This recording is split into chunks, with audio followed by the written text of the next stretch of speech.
दोस्तों अगर मैं तुमसे कहूं कि तुम्हें इस बार की इंग्लिश के एग्जाम में 80 में से 80 नंबर लेके आने हैं, तो जानते हो तुम्हारे मन में जो सबसे पहला सवाल आएगा वो होगा खुद पे शक। तुम्हें लगेगा नहीं यार मेरे से नहीं हो पाएगा, मैं ये नहीं कर सकता, मैं ये नहीं कर सकती। अरे शक क्यों आएगा जानते हो? क्योंकि तुम्हारे पास नहीं है वो कॉन्फिडेंस, भरोसा, खुद पर भरोसा नहीं है। खुद पे भरोसा क्यों नहीं है? क्योंकि पहले कभी ऐसा किया नहीं है, कभी इस चीज की कोई प्रैक्टिस नहीं है, एक्सपीरियंस नहीं है। लेकिन अगर मैं तुमसे कहूं कि क्या तुम सब लोग टू का टेबल मुझे सुना सकते हो? हाँ, सिर्फ टू का टेबल। क्या तुम सब लोग टू का टेबल सुना दोगे? अगर टू का टेबल तुमने सही लिख दिया तो मैं तुम्हें 10,000 रुपए इनाम दे दूंगा।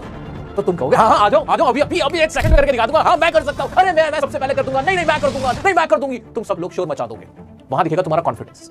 फर्क क्या था जानते हो? फर्क छोटा सा था, इतना था कि टू के टेबल को इतनी बार याद किया हुआ है, इतनी बार रिपीट किया हुआ है, रिपीट करके किसको इतना अच्छे से याद कर लिया कि कॉन्फिडेंस आ गया कि हाँ यार ये तो मुझे आता बहुत अच्छे से आता है, कर लूंगा।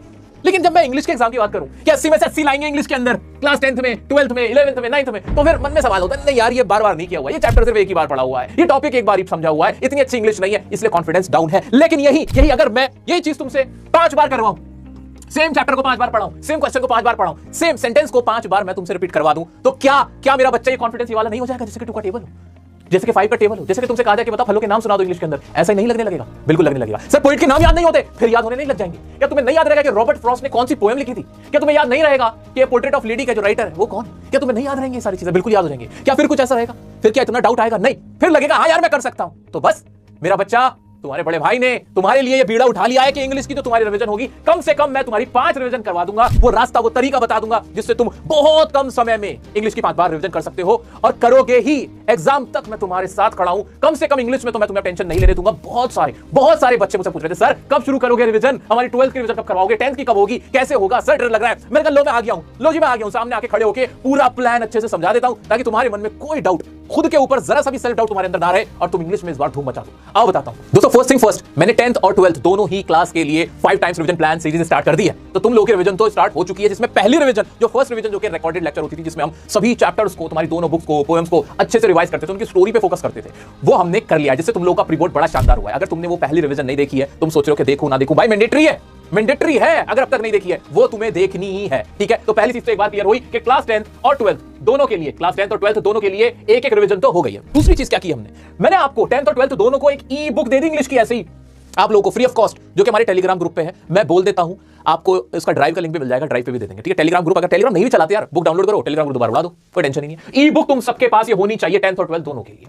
ठीक है? इतना सबको क्लियर हुआ। 11th वाले सोच रहे होंगे सर हमारा तो सोचा ही नहीं कुछ। अरे 11th वालों, तुम लोगों के लिए ये नोटिफिकेशन वीडियो, इसमें मैंने अनाउंसमेंट कर दिया, तुम लोगों की भी अब रिवीजन स्टार्ट हो जाएगी, तुम भी टेंशन मत लो, ठीक है? ये बोर्ड वाले तुम्हारे बड़े छोटे बहन भाई, ये थोड़ा ज्यादा परेशान रहते हैं, इनका जरा ज्यादा ख्याल रखना पड़ता है। जैसे माता पिता होते हैं ना घर में, जो बच्चा सबसे कमजोर होता है, जिस पे सबसे ज्यादा प्रेशर होता है, जो सबसे ज्यादा चैलेंज झेल रहा होता है, उस पे थोड़ा उनका ध्यान ज्यादा होता है। बिल्कुल मेरा वही हाल है, ठीक है? चलो आ जाते हैं अब 10th और 12th वालों को। तुम्हें करना क्या है मेरा बच्चा, एक चीज पे फोकस करना है। अब तुम सब फंसने वाले हो, कहां फंसोगे? इधर उधर की तुम्हें बातें सुनने को मिलेंगी और तुम्हें डरा दिया जाएगा कि नहीं सैंपल पेपर लगाने लग जाओ, सैंपल पेपर शुरू कर दो, सैंपल पेपर करो और अनसीन पैसेज सॉल्व करके देखो। ये बेसिक गलती है जो कि एक एवरेज बच्चा करता है। क्या तुम एवरेज हो? नहीं भाई नहीं, तुम सबके अंदर पूरा पोटेंशियल है, तुम समझदार हो। तुम अपना टाइम वेस्ट मत करना, जितना मैं पढ़ा रहा हूं, जितना मैं कह रहा हूं, सिर्फ उतना करना। 80 में से 80 तुम्हारे आ जाएंगे, बहुत अच्छे से आएंगे। मैं क्यों इतना कॉन्फिडेंटली बोल देता हूं कि आ जाएंगे? क्योंकि मुझे भरोसा है, मुझे तुम्हारी मेहनत पे, अपनी नीयत पे, अपनी मेहनत पे पूरा भरोसा है। हमने वो कोड क्रैक किया हुआ है जहां से नंबर मिलते हैं, ठीक है? तो आ जाओ मेरा बच्चा। तो तुम्हें क्या करना, इन पे टाइम वेस्ट मत करना।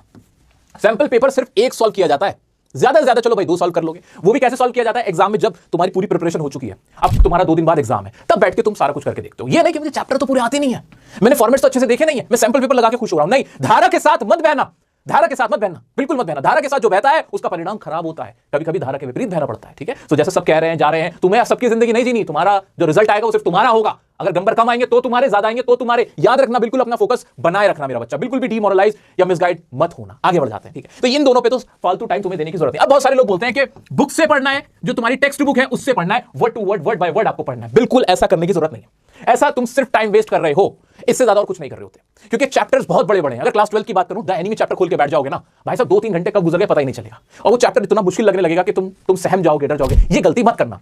बुक से, टेक्स्ट बुक से word to word, word by word पढ़ने की कोई कतई जरूरत नहीं है। लॉन्ग आंसर पता होना चाहिए, एग्जाम में क्या पूछा जा रहा है वो पता होना चाहिए, कीवर्ड्स पता होने चाहिए, वो याद कर लो, वो लिख के देखो उस टाइम के अंदर, वो ज्यादा बेटर है मेरा बच्चा, ठीक है? तो इस चीज का हमें खास तौर से ध्यान रखना है। बहुत सारे बच्चे बहुत सारे स्टूडेंट पोएम्स में थोड़ा फंस जाते हैं। पोएम में क्या गलती करते हैं, पोएम के सिर्फ समझ लेते हैं लेकिन उसकी लाइंस लर्न नहीं करके जाते। तुम्हें इस चीज पे भी ध्यान देना है। सर अब 5 टाइम्स रिवीजन प्लान में आप इन सब चीजों पे कैसे हमें ध्यान दिलवाओगे, कैसे क्या करवाओगे? अरे कोई टेंशन नहीं है मेरा बच्चा, एक मैंने तुम्हारी रिवीजन अभी करवा दी है जो कि रिकॉर्डेड सेशन था। रिकॉर्डेड सेशन में तुम्हें सब सारी चीजों के दिए थे। अब दूसरी जो रिवीजन स्टार्ट होगी क्लास 10 की भी 12th की, जो कि 15 जनवरी के बाद से शुरू होने जा रही है। एग्जैक्ट डेट में बहुत जल्द तुम्हें कम्युनिटी पे पोस्ट करवा दूंगा, एक लाइव लेके आऊंगा, उसके थ्रू तुम्हें सारी डिटेल मिल जाएगी। उन लाइव सेशंस को तुम्हें अटेंड करना कंपलसरी है, मैंडेटरी है, करना ही है।